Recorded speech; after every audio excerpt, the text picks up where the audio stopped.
and welcome to episode 5 of This Ginger Bird Goes Charity Shopping.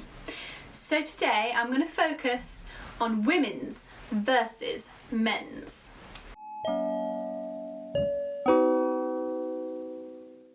Well, it's simply that in a charity shop we shouldn't forget about the other sections, especially men's. So within a charity shop, on average, women's wear approximately takes up around 70% of the store and 70% of the products, which is huge. However, there are still plenty of amazing finds to be found within the shop. Yes, it could be homewares, I'll do a separate video on that, but more specifically, when it comes to fashion, men's is a great place to have a look. Now, obviously this depends on your personal style. If you like to wear androgynous kind of styles, it's a great place to look. If you like to wear kind of masculine looking clothing but try to make it more feminine, dress it up or dress it down, it's a great thing to try. And it's really good to try in a charity shop because they're often much cheaper. And with the more vintage styles, they tend to be slightly more flattering on women. So there are lots of garments, both modern, both vintage, both a bit of both, that I think are really great for sourcing in the men's section of a charity shop. Now, I know in my last episode I touched on the fact how I love to customise a man's shirt, but equally, just shirts in general, a lot of the shirts that I wear are actually men's shirts. I've got absolutely loads of Revere collar shirts in particular from the men's department, which are some of my favourite pieces to wear, especially in the summer. So here are some examples of my men's Revere collar shirts.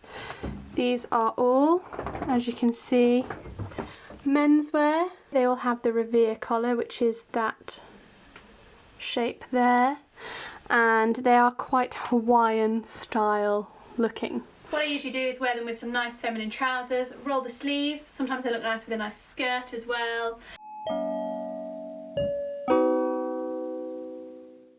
Another thing that I find is great to source in menswear is knitwear. Now, obviously at the moment we're not too cold, but as it starts to get colder, men's knitwear is amazing, especially older knitwear.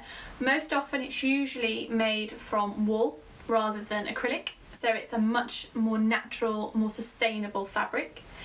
Also, it's usually a lot heavier weight, so it's much warmer. I don't know about you, but when it's cold, I'm really cold, and a lovely men's jumper is great for keeping me warm.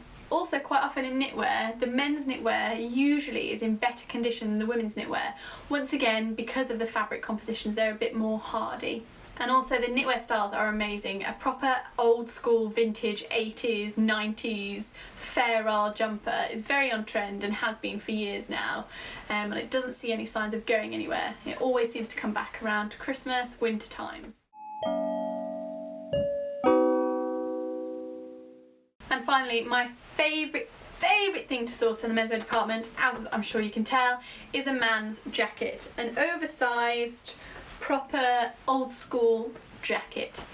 Now this one I absolutely love because I love the gold buttons, I love the green colour. Green is one of my favourite colours to wear. I can wear it up, dress it down, wear it closed, I can wear it open, I can wear it in a multitude of ways. It looks great with a lovely pretty floral dress underneath, or I can wear it more masculine like I'm wearing today with trousers. I could even put a shirt underneath it.